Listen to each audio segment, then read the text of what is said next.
average member of the public on the street shouldn't worry too much about this.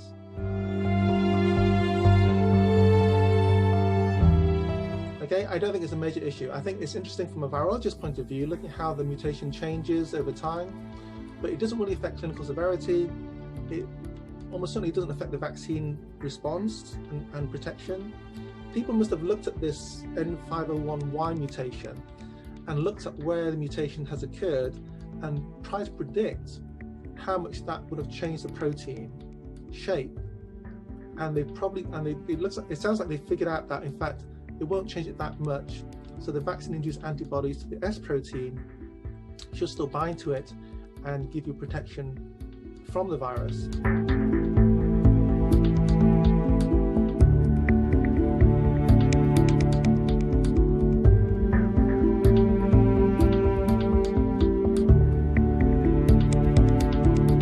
If enough mutations hit that S protein over the next 12 months, for example, just like with flu, you may need to tweak the vaccine a bit to fit the new virus. So the vaccine for the year after next may have to be tweaked with a different protein antigen coding gene to fit the new virus. And we do this for influenza every year, so it's not a big thing, it's not an alarming thing.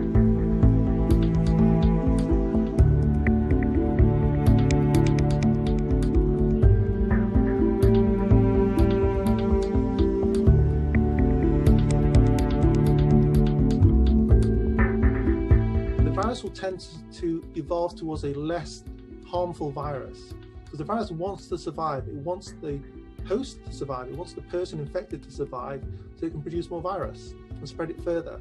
So generally, a more transmissible virus tends to be more benign.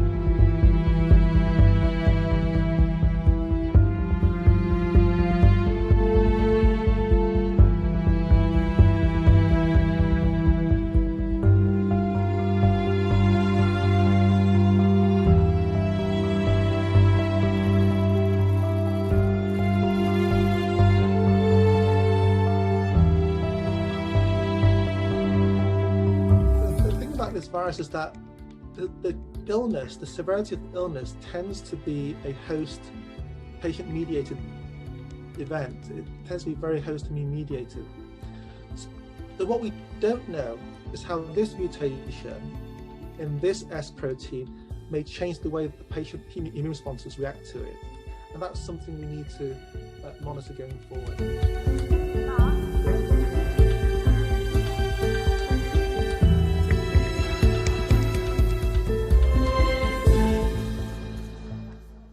If we look at the changes that those mutations make to the spike protein, which is the target for the vaccine, then we don't think they're sufficient enough to change the effectiveness of the vaccine.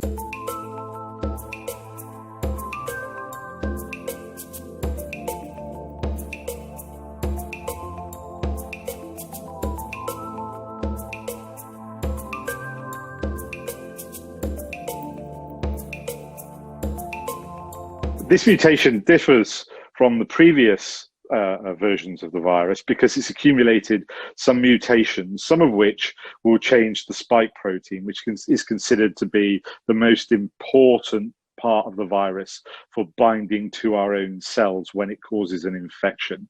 There are other mutations as well, but these are thought to be the most important ones and the ones that are perhaps responsible for the change in transmissibility. If we look at the changes that those mutations make to the spike protein, which is the target for the vaccine, then we don't think they're sufficient enough to change the effectiveness of the vaccine. We don't think they're radical enough to change the biochemistry and the structure of the spike protein. À l'heure actuelle, on ne peut pas expliquer pourquoi elle se propagerait plus facilement. Est-ce que le virus se répliquerait en plus grande proportion et donc les individus infectés auraient une charge virale plus importante? C'est possible, mais on n'en est pas sûr. Est-ce que ce nouveau virus se propagerait plus facilement dans l'air? Peut-être, mais c'est pas sûr non plus. Cette mutation remet-elle en cause l'efficacité des vaccins contre le Covid-19? Pas pour l'instant, selon la virologue Mylène Ogliastro. En fait, il y a 2 mutations qui vont concerner la protéine spike, donc celle contre laquelle est dirigé le vaccin. Les anticorps qui vont être dirigés contre la protéine vont être dirigés contre l'ensemble. On va avoir un cocktail d'anticorps contre l'ensemble de la protéine. Le génome de cette nouvelle souche est en train d'être étudié pour connaître toutes ses caractéristiques. Bas de combat en Europe aujourd'hui à cause d'une nouvelle forme du coronavirus. Qu'est-ce qu'une mutation ?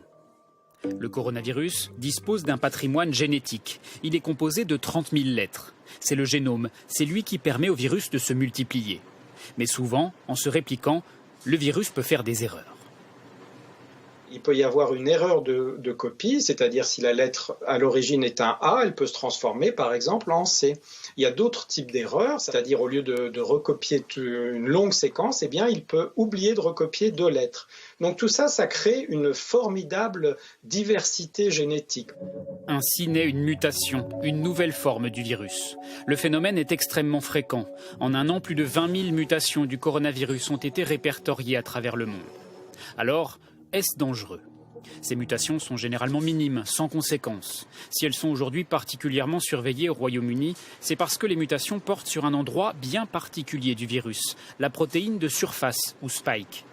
Ce sont ces petites pointes sur le virus qui vont lui permettre de s'accrocher à nos cellules et de pénétrer notre organisme. Une mutation de ces protéines peut rendre le virus plus contagieux, et c'est peut-être ce qui se passe en Angleterre. Une situation à surveiller pour ce spécialiste, d'autant qu'il n'y a pas une, mais plusieurs mutations groupées. On a quand même une combinaison unique qu'on n'a pas vue à ce jour, de nombreuses mutations, lors de 20 mutations qui sont combinées avec 6 ou 7 dans la protéine S, ce qui change quand même passablement. On est face à quelque chose qui, je pense qu'il faut prendre sérieusement. Si ces mutations pourraient accélérer la transmission, rien ne dit pour l'instant qu'elles pourraient provoquer plus de formes graves. Autre question, ces mutations pourraient-elles rendre le vaccin moins efficace ? La question se pose, mais pour l'instant, il n'y a pas de raison de s'inquiéter selon les scientifiques.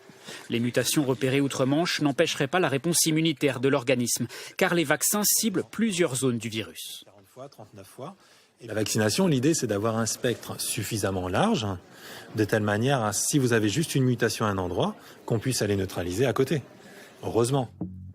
Les autorités sanitaires britanniques vont lancer des études pour connaître les potentiels effets de ces mutations sur les vaccins.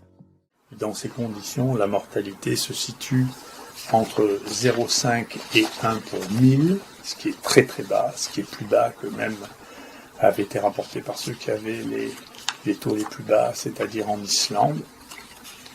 Et sur les personnes qui sont mortes, plus de 80% avaient une espérance de vie inférieure à 1 an, parmi ceux qui se sont présentés. Donc, cette stratégie qui constitue la détection des gens précoces, avec des signes très faibles, où les gens contactent, et leur prise en charge, amène à faire que la mortalité de cette maladie est extraordinairement faible pour les gens qui n'ont pas déjà des facteurs de risque extrêmement importants de mourir dans l'année.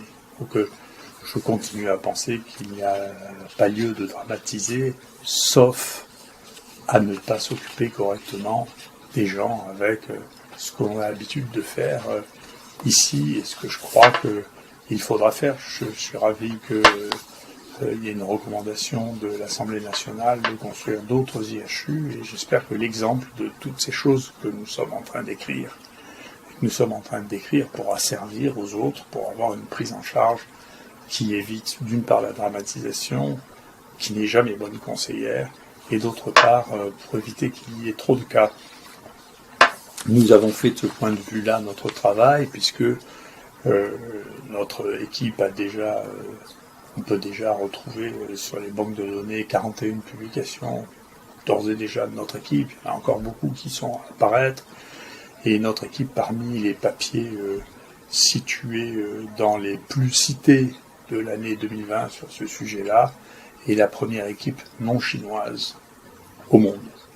Devant les Américains, on est ex-aequo avec une équipe allemande, celle de Dr. Borstedt, et tous les autres sont derrière.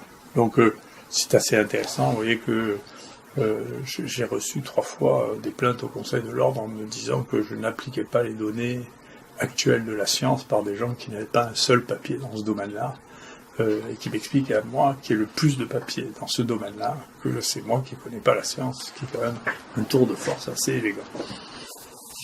Concernant le traitement, quels sont les éléments qu'on a à disposition? Dans le traitement, vous savez, les choses s'accumulent, contrairement à ce que les gens voudraient bien avoir raison quand on apporte le truc. Alors, pendant des années, pendant des mois, les gens ont dit, écoutez, le remdesivir va sauver tout le monde, le remdesivir va sauver tout le monde, le remdesivir sauve personne. Il n'y a pas une étude qui montre proprement que le remdesivir augmente l'espérance de vie. Mais ça a entraîné un espèce de déchaînement contre l'hydroxychloroquine qui laisse rêveur et qui nous a amené à réfléchir. Il y a maintenant 179 études qui ont été publiées ou qui sont sur le point d'être publiées qui testent l'hydroxychloroquine, qui comparent l'hydroxychloroquine. Et donc, Mathieu Millon, chez moi, a fait un extraordinaire travail pour savoir pourquoi il y avait des gens qui étaient pour, pourquoi il y a des gens qui étaient contre l'hydroxychloroquine. J'avais fait un papier là-dessus.